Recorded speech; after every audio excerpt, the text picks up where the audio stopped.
তো হে গ্যাস পরিমাণ হচ্ছে আমি হলো গতকালকে সব দেখেছি, শুধু ইউরোপের কোয়ালিফায়ারে দেখাতে ভুলে গেছিলাম।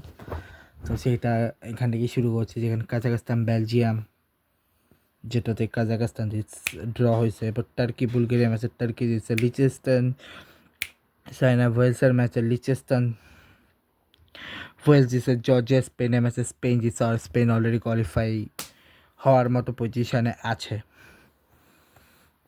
সাইপ্রাস অস্ট্রিয়া ম্যাচে অস্ট্রিয়া জিতছে, বসনিয়া হার্জেগোভিনা ম্যাচে রোমানিয়া জিতছে। ডেনমার্ক বেলারুসের ম্যাচ ড্র হয়েছে, স্লোভাকিয়াকে কসোভো হারাই দিচ্ছে, গ্রিস এবং স্কটল্যান্ডে গ্রিস জিতছে, সুইডেনের ম্যাচে সুইজারল্যান্ড। যদি এটা আমি বলতাম কালকে, বাট এখনই বলে দিতে হবে। তার আগে তোমাদের বলি, কংগ্রেস তো আয়ারল্যান্ড পর্তুগালকে যেটা কোয়ালিফাই হয়েছে, যেখানে হাঙ্গেরি এবং আয়ারল্যান্ডের মধ্যে হাঙ্গেরি কিন্তু আয়ারল্যান্ডকে হারিয়ে দিয়েছে।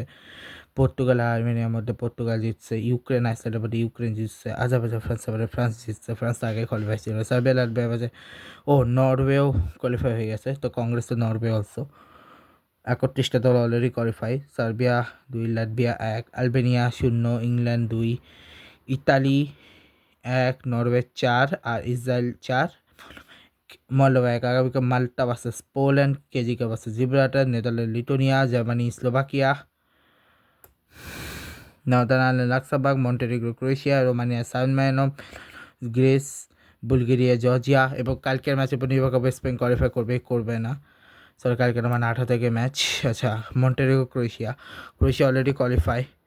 তো স্ট্যান্ডিংয়ে যদি আমি তোমাদের দেখাই, গ্রুপ এ থেকে কেউ কোয়ালিফাই করেনি, গ্রুপ বি থেকেও কেউ কোয়ালিফাই করেনি, গ্রুপ সি থেকেও কেউ কোয়ালিফাই করেনি। ডি থেকে ফ্রান্স কোয়ালিফাই করছে, ই থেকে স্পেন যদি কালকে ম্যাচে হারিয়ে দেয় টার্কিকে, তাহলে স্পেন কোয়ালিফাই করবে। এফ থেকে অলরেডি পর্তুগাল কোয়ালিফাই, জি থেকে নেদারল্যান্ডের চান্স আছে, এইচ থেকে অস্ট্রিয়ার চান্স আছে, আই থেকে নরওয়ে অলরেডি কোয়ালিফাই করে গেছে।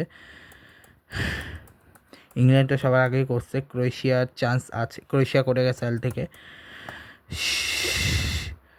ঠিক আছে, এরপরে হচ্ছে নেক্সট হচ্ছে 18 তারিখে এই ম্যাচগুলো রয়েছে। আফ্রিকা কাপ অফ নেশন শুরু হবে ডিসেম্বরের 22 তারিখ থেকে। এবং এশিয়ার একটা জিনিস আমি দেখাতে ভুলে গেছিলাম, যেখানে ইউএই এবং ইরাকের ম্যাচ ছিল রাউন্ড 4 লেগের, যেখানে ইউএই এবং ইরাকের ম্যাচে ইউএই জিতছে, মানে ড্র হয়েছে দুজনে। নেক্সট হচ্ছে লেগ 2 নভেম্বর 18-তে। আফ্রিকার যেটা হচ্ছে কোয়ালিফায়ার ছিল, সেই কোয়ালিফায়ার্সের শুরু হচ্ছে নভেম্বর 13-এ, যেখানে নাইজেরিয়া এবং গ্যাবনের ম্যাচে নাইজেরিয়া জিতছে, এবং ক্যামেরুন বাসে ডিআর কঙ্গো ম্যাচে ডিআর কঙ্গো জিতছিল। আজকে নাইজেরিয়া ডিআর কঙ্গোকে হারিয়ে ডিআর কঙ্গো প্লে অফের জন্য, ইন্টারন্যাশনাল যে প্লে অফ সেটার জন্য কোয়ালিফাই হয়ে গেছে। ঠিক আছে, এটা আমি একটু সার্চ করি কি international play of,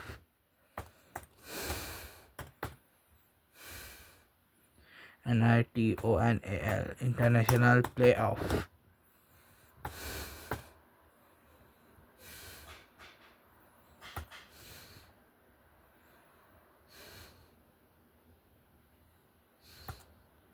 inter competition play of qualifier team already FC থেকে, যারা এখান থেকে মানে আইদার ইরাক আইদার ইউএই দুইটার মধ্যে কোনো একটা হবে। সিএএফ থেকে সেকেন্ড রাউন্ডের উইনার হিসেবে এসে ডিআর কঙ্গো। তবে সেকেন্ড রাউন্ডে কে ছিল ওদের সাথে ছিল DR Congo, Cameroon, Nigeria, Burkina ফেসো।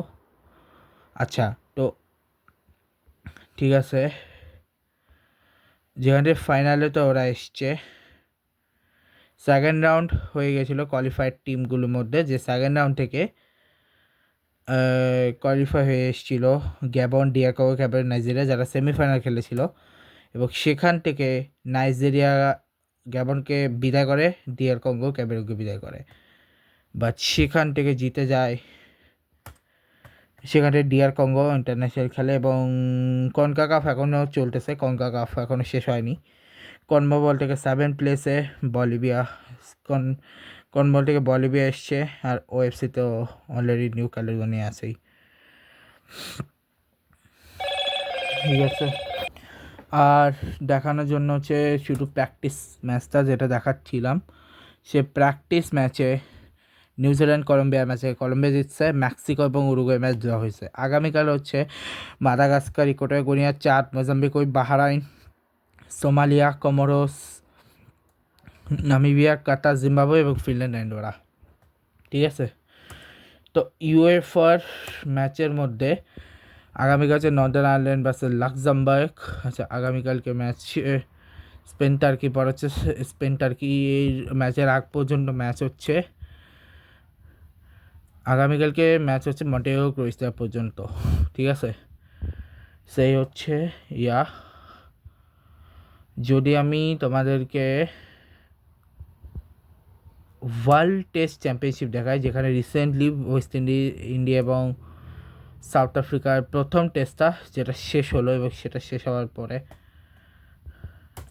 হিসাব নিকাশ কিন্তু গোলায় গেছে, কারণ লিগ টেবলে এখন সাউথ আফ্রিকা 2 নম্বরে, বিকজ তারা ইন্ডিয়াকে হারিয়ে দিয়েছে প্রথম টেস্টে, তাও 93-তে 9 উইকেট ফেলে দিয়ে, বিকজ শুভমান গিল ইঞ্জুরি কারণে ব্যাটিং করতে আসেনি, যে কারণে তারা হেরে যায়। ঠিক আছে, ফ্রিডম ট্রফি হেরে যায় ইন্ডিয়া। ফ্রিডম ট্রফির প্রথম ম্যাচ হেরে যায় ইন্ডিয়া 93-তে, সরি, অল আউট হয়ে গিয়েছিল তারা।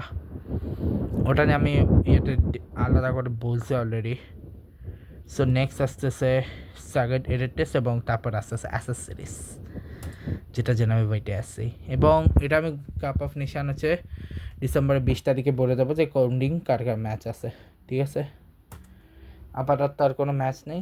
সো শুধু একটা কথা বলবো, রিসেন্টলি একটা দুর্ঘটনা ঘটে গেছে, বাসটাকে সংঘর্ষে অনেকে মারা গেছে। তারপর বিথি নামে যে একজন মেয়ে আছে, তাদের গ্রুপের একজন ছেলে মারা গেছে। আর রিসেন্টলি প্রায় কিছু কিছু জায়গায় আগুনও লেগেছে। আর তেমন কিছু বলার মতো নাই বাংলা।